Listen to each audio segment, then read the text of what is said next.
करीब करीब उस समय का डॉलर एक्सचेंज रेट से 100 करोड़ से भी कम हम लोगों का फॉरेन डायरेक्ट इन्वेस्टमेंट मिला है, जो एक रेमिटेंसेस रूप में भी मिल सकता है। किसी को अगर फॉरेन करेंसी में किसी कंपनी में इन्वेस्ट कर रहे हो, या कोई अलग यूनिट लगा रहे हैं, या कोई यूनिट्स का शेयर्स अगर खरीद रहे हैं, उस कंपनी झारखंड में उपलब्ध है तो फॉरेन डायरेक्ट इन्वेस्टमेंट में माना जाता है। तो फिर 2019, 20 और 20-21 में एक बम्प हम लोगों को मिला।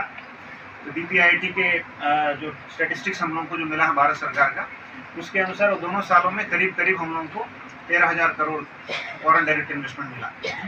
तो इसमें ये भी सूचना हम लोगों को मिल रही है कि एक कंपनी के द्वारा इन्वेस्टमेंट किया गया है। संभवतः कुछ फॉरेस्ट इश्यूज के कारण वो माइनिंग सेक्टर में इन्वेस्टमेंट था, वो प्रोजेक्ट हम लोगों का धरातल पर नहीं उतर पाया। इसका और डिटेल्स आपको DPIIT से मिल पाएगा। तो अभी मैं बता सकता हूँ कि 2019 से लेकर 24 तक केवल 2019, 20, 20-21 का एक इन्वेस्टमेंट छोड़कर कोई बड़ा इन्वेस्टमेंट हम लोगों के राज्य में नहीं आया। तो ये दोनों अगर इन्वेस्टमेंट देखेंगे तो वो बड़े इन्वेस्टमेंट के कारण ओवरऑल नंबर्स में हम लोगों का 8वां रैंक मिला है पूरे देश में। लेकिन अगेन आप नोटिस करेंगे तो 2021-22 और 22-23 और 23-24 में अगेन हम लोगों का जो पूर्व का जो रेट रहा उसी रेट पे हम लोग आ गए हैं। अभी फॉरेन डायरेक्ट इन्वेस्टमेंट में हम लोग पूरे देश में 31वां पोजीशन में। ये काफ़ी अलार्मिंग बात है। फॉरेन डायरेक्ट इन्वेस्टमेंट में आप दूसरे राज्यों को देखेंगे, हम लोगों से ऊपर जो महाराष्ट्र हैं, कर्नाटका हैं, गुजरात हैं, दिल्ली हैं, जो छोटा राज्य है दिल्ली भी हम लोगों से ऊपर है, तमिलनाडु है, हरियाणा है, तेलंगाना है। तो अभी इसी बात को हाईलाइट करते हुए फॉरेन डायरेक्ट इन्वेस्टमेंट ज़्यादातर माइनिंग सेक्टर, स्टील सेक्टर और ऑटोमोबाइल सेक्टर में जनरली इंडिया में आता है। तीनों सेक्टर में पूरे देश में हम लोग ज़्यादा कंट्रीब्यूट करने के बावजूद हम लोग के राज्य में फॉरेन डायरेक्ट इन्वेस्टमेंट कम आ रहा है। तो इसलिए एक मुख्य कारण ये भी हो सकता है कि पूर्व में इस तरह का हाई लेवल डेलीगेशन 2016 के बाद झारखंड छोड़िए, मतलब पूरे किसी भी देश में विजिट नहीं किया। तो एक विजिबिलिटी का कमी हो गया।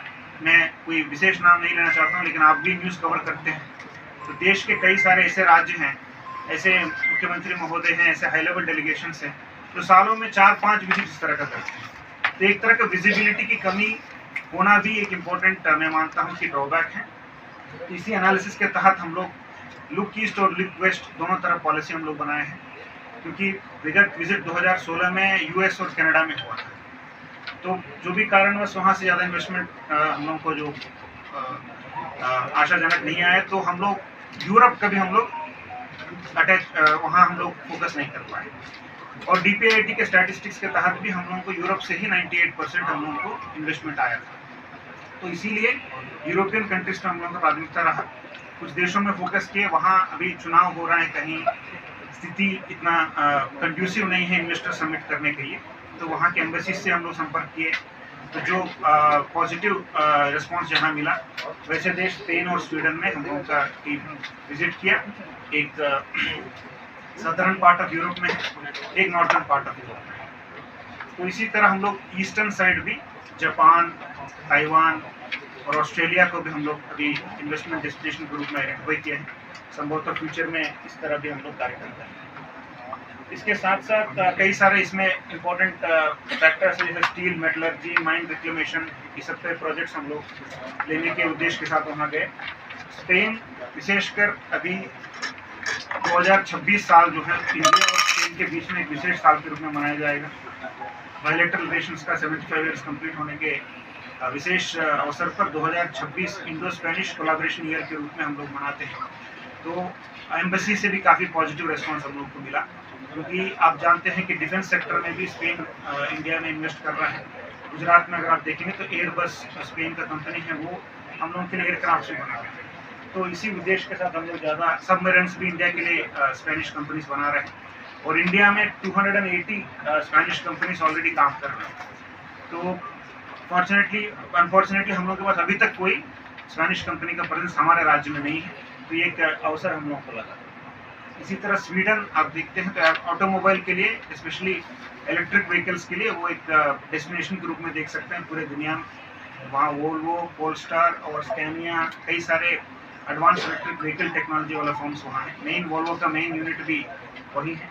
तो क्योंकि झारखंड सरकार का भी इलेक्ट्रिक व्हीकल पॉलिसी है जो 5 साल के लिए जो बना है, 2023 से जो लागू था 2022 का पॉलिसी, तो उसमें भी मिड कोर्स करेक्शन हम लोगों को करना है। 2.5 साल में जो लर्निंग्स हम लोगों का रहा, इसके आधार पर हम लोगों को इलेक्ट्रिक व्हीकल पॉलिसी भी रिवाइज करना है।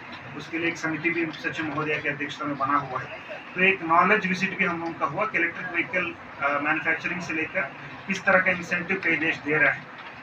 और इस साल विशेषकर स्वीडन इसीलिए इम्पोर्टेंट है कि इलेक्ट्रिक व्हीकल सिम्पोजियम जो 38th एडिशन इस बार वहाँ हो रहा है, तो पूरे विश्व में एक देश में एक बार होता है। लास्ट ईयर ये साउथ कोरिया में हुआ, इसके पहले अमेरिका में हुआ, तो इस बार वो स्वीडन के गोथनबर्ग में जून महीने में होने वाला है। तो दैट इटसेल्फ शोज दैट वो डेस्टिनेशन जो गोथनबर्ग है वो विशेषकर इलेक्ट्रिक व्हीकल मोबिलिटी के लिए पूरे विश्व में उसका अपना पहचान बना चुका है। तो इसी उद्देश्य के साथ हम लोग विजिट किए। तो 5-6 उद्देश्य हम लोगों का मेन था, other than attracting foreign investment leads, green technology partnerships को एक्सप्लोर करना, वहाँ के बेस्ट प्रैक्टिसेस से जितना सीख सकते हैं वो सीखना, और जॉइंट वेंचर्स और नॉलेज ट्रांसफर पार्टनरशिप के लिए भी कुछ आगे कदम रखना, और इन्वेस्टमेंट अपॉर्चुनिटीज़ को प्रेजेंट करना। झारखंड का इन्वेस्टमेंट पॉलिसी ऑलरेडी है, JIPBP, और इसके साथ साथ EV पॉलिसी हैं, कई सारे इन्वेस्टमेंट पॉलिसीज हमारा है, पॉलिसीज प्रेजेंटेशन करना भी इसमें उद्देश्य रहा। और एक वहाँ के पब्लिक के साथ भी कल्चरल रिलेशनशिप बनाने भी हम लोगों का एक प्रयास रहा। वहाँ इंडियन डायस्पोरा के साथ भी माननीय मुख्यमंत्री जी के अध्यक्षता में डेलीगेशन कई बार मीटिंग किया। तो वहाँ जब इंडियन डायस्पोरा के साथ हम लोग इंटरेक्ट करते हैं, क्योंकि ये पूरे विजिट भारत सरकार के पॉलिटिकल क्लियरेंस के उपरांत एक डिप्लोमेट के नाते